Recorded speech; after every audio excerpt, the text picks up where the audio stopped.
ရာမဲကနေမာလက်တစ်လားမက်ဆီလက်တစ်လားမင်္ဂလာပါခင်ဗျာ Soccer History ကနေကြိုဆိုပါရစေဒီဗီဒီယိုကို YouTube ကနေကြည့်နေရဆိုရင် VPN လေးခံပြီးကြည့်ပေးကြပ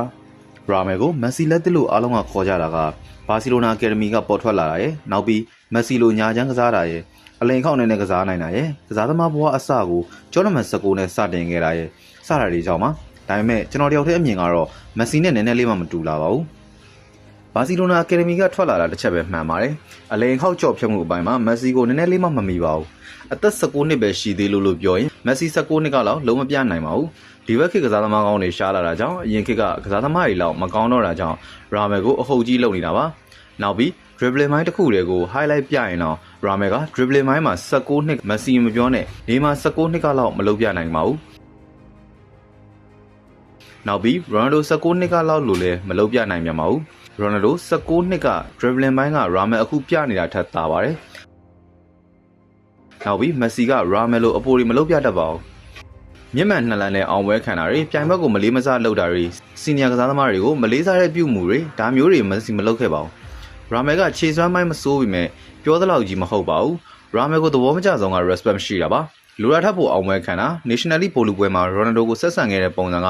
သူ့အနေထားလောက်နဲ့ Ronaldo လိုကစားသမားကိုဆက်ဆံတာကအတော်အဆင်မပြေပါဘူး Ronaldo ကသူ့သားနဲ့မှအရွယ်တူမို့ Ramen နဲ့သူ့သားကဘလို့ခင်တာသူတို့နှစ်ယောက်သပင်ပုံစံကအစတူတာနောက်ပြီးပွဲမစခင်မှာလဲ Ramen ကိုဖိအားမပေးဖို့ဒါတွေပြောခဲ့ပေမဲ့ Ramen ကဘောလုံးလောကရဲ့အကြီးကျယ်ဆုံးကစားသမားကိုဒီလိုဆက်ဆံသွားတာပ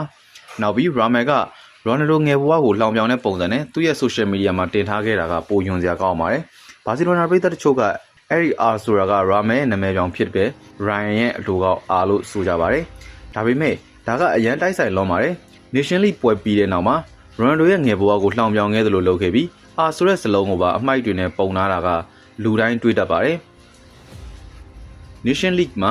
Ronaldo ကိုဆက်ဆံခဲ့တဲ့ပုံစံကြည့်တဲ့ကသိနိုင်ပါတယ်ဒီလိုစိတ်ဓာတ်နဲ့ထိန်ဆုံးမရောက်နိုင်ပါဘူးဘာစီလိုနာအကယ်ဒမီကပဲ Ronaldo ကိုငယ်ငယ်လေးကမုံမို့တင် जा ခံထားရလားကိုပိုင်စိတ်ကပဲဒီလိုဖြစ်နေတာလားတကူကူပါပဲထားပါအဓိကပြောချင်တာကရာမဲကမက်ဆီထက်နေမာနဲ့တူချင်တာပါနေမာလိုလိုက်လုံးနေတာပါမက်ဆီလိုဖြစ်လာဖို့ကဘာစီလိုနာပရိသတ်တွေရဲ့ထင်မြင်ချက်ပါရာမဲကနေမာနဲ့တူချင်တာပါတလောကနေမာနဲ့ရာမဲတို့တွေ့ဆုံပြီးရှောက်လေခဲ့ကြပါသေးတယ်နေမာနဲ့ရာမဲကပါစနယ်အရာခင်ပုံရပါတယ်နောက်ထပ်နေမာကိုရာမဲလိုက်တူတဲ့အချက်တွေကိုကျွန်တော်ပြောပြပါမယ်သူ့ရဲ့အောင်ပွဲခံဟန်တွေကနေစလို့ပါ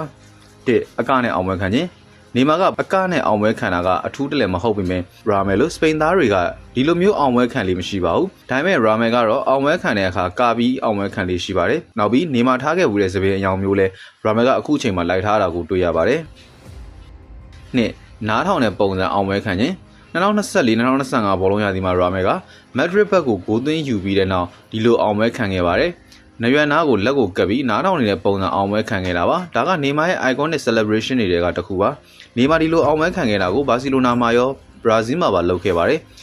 တခြားကစားသမားတွေလောက်တာမျိုးရှိပေမဲ့နေမာအတွက်ဒါကအမှတ်သားတစ်ခုလိုပါပဲတကယ်တော့ဒီအောင်ပွဲခံဟန်ကိုနေမာကဆန်တိုစ်မာတွေကလုပ်ခဲ့တာပါအဲ့ဒီအောင်ပွဲခံဟန်ရဲ့အဓိပ္ပာယ်ကငါကြားတယ်ဒါပေမဲ့ငါဂယူးမဆိုင်ပါဘူးလို့အဓိပ္ပာယ်ရပါတယ်ရာမဲကလည်းနေဘွားအောင်ပွဲခံပုံစံကိုတူပါခဲ့ပါတယ်စူပါကူပါဖိုင်နယ်ပွဲကအောင်ပွဲခံဟန်ပြီးခဲ့တဲ့ရာသီစူပါကူပါဗိုလ်လုပွဲမှာမက်ဒရစ်ဘက်ကဘာဘေကဥဆောင်ကိုသွင်းခဲ့ပေမဲ့အဲ့ဒီပွဲမက်ဒရစ်တို့ရှုံးသွားခဲ့ပါတယ်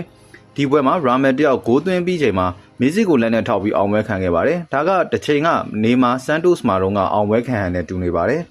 ၄စပီကာဘရာဇီးသားတွေကကားခုံရတာကြိုက်ပါတယ်ဒါကူကသူတို့ရိုးရပါရိုနယ်ဒင်ဟိုရဲ့အောင်ပွဲခံဟန်ဆိုလဲအကားနဲ့ပါပဲဘရာဇီးသားတွေကအလကားနေရင်အဝေးလဲခန်းထဲမှာတော့ကနေကြတာပါ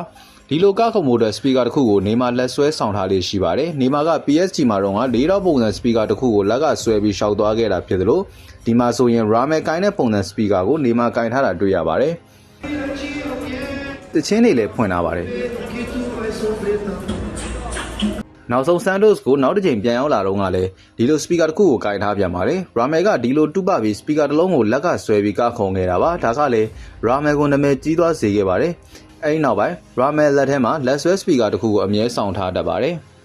်ငါ Croissant Celebration 2025 Spain Super Plus Semi Final ပွဲမှာဘီဘာအိုနဲ့ဘာစီလိုနာတို့တွေ့ခဲ့ပါတယ်အဲ့ဒီပွဲမှာဘာစီလိုနာအတွက်ဒုတိယအနိုင်ကိုရာမဲကသွင်းယူခဲ့ပြီးတဲ့နောက်လက်ပိုက်တဲ့ပုံစံအောင်ပွဲခံခဲ့တာပါဒါကရုပ်ရည်ကြည့်ရင်ဘာဘေအောင်ပွဲခံဟန်ကိုတူးပါတယ်လို့ထင်မြင်စရာပါပဲဒါပေမဲ့ရာမဲအတွက်နေမာက football hero ပါဘာ ဘာပေလိုမက်ထရစ်ကစားသမားတယောက်ပုံစံတူစရာဘာအကြောင်းမှမရှိပါဘူး။သူအောင်ပွဲခံခဲ့တာက2013တုန်းကဘာစီလိုနာကဆယ်ဒစ်ကိုချန်ပီယံလိဂ်မှာ6-2နဲ့အနိုင်ရခဲ့တာပါ။အဲ့ဒီပွဲမှာနေမာကဘာစီလိုနာကစားသမားဘဝပထမဆုံးဟက်ထရစ်ရခဲ့တာပါ။အဲ့ဒီပွဲမှာနေမာကအခုလိုလက်ပိုက်တဲ့ပုံစံကိုအောင်ပွဲခံခဲ့ပါတယ်။ရာမယ်ကဒါကိုလိုက်ပြီးလုပ်ခဲ့တာပါ။6နေမာရဲ့အကယူရိုမှာအတူခိုးခဲ့တယ်။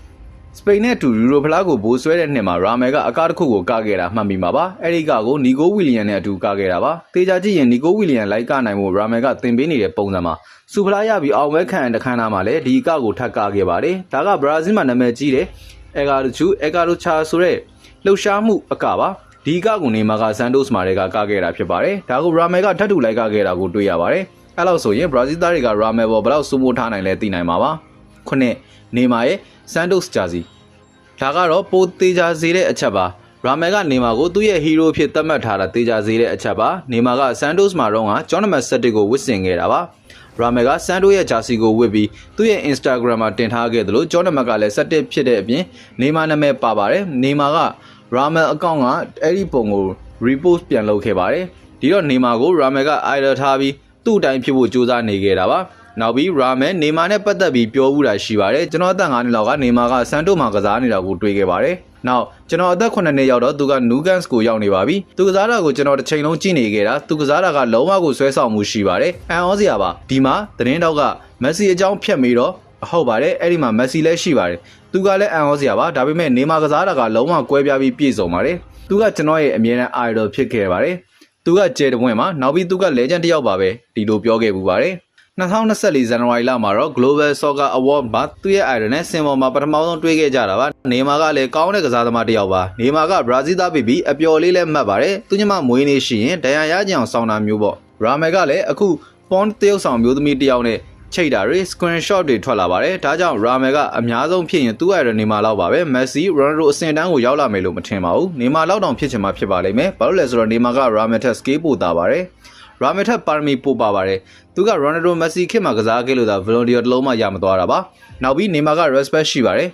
မျက်မှန်နှစ်လက်တက်ပြီးအောင်ဝဲခံတာတွေပြိုင်ဘက်ကိုမလေးမစားလှုပ်တာတွေမရှိပါဘူးမက်ဆီနဲ့ရိုနယ်ဒိုပေါ်လဲချစ်ခင်လေးစားမှုရှိပါတယ်ရိုနယ်ဒိုကိုနေမာတခါမှရာမယ်လှုပ်တယ်လို့မလှုပ်ခဲ့ဘူးပါဘူးဒီလိုလေးစားမှုကင်းမဲ့တဲ့ရာမယ်ရဲ့အပြုတ်မှုလေးတွေကရာမယ်အတွက်မကောင်းပါဘူးမက်ဆီတော့သူ့ရဲ့အဓိကပြိုင်ဘက်ကိုဒီလိုမလှုပ်ခဲ့တယ်လို့နေမာလည်းပျော်ပျော်နေတတ်ပေမဲ့ရိုနယ်ဒိုနဲ့မက်ဆီပေါ်မလေးမစားမလုပ်ခဲ့ပါဘူးဒူဘိုင်းမှာတွေ့တော့ကလည်းနေမာနဲ့ရိုနယ်ဒိုရဲ့ဆက်ဆံရေးကအဆင်ပြေပါပဲ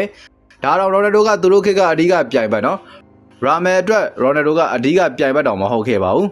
သူ့အဆင့်နဲ့ရိုနယ်ဒိုကိုဒီလိုလောက်တာကသူပဲပုံရိပ်ကျသွားမှာပါသူ့လောက်ရကိုသူ့အဲ့တော့နေမာတော့လက်ခံမယ်မထင်ပါဘူးရာမယ်ကန်ကောင်းတာကရိုနယ်ဒိုမက်ဆီခေတ်ကုံမှာလူဖြစ်လာလို့ပါမဟုတ်ရင်ရာမယ်ကနေမာဘေးဆွာရက်ဆာလက်တိုးလောက်တော့ထုံးတောက်ဖို့မလွယ်ပါဘူးရာမယ်ကလက်ရှိဘာဘေလောက်တော့ level မရှိသေးပါဘူးဘာဘေကသူ့အဆင့်တန်းကိုပြပြီးသားပါတက်သေးတွေပြထားပြီးသားပါ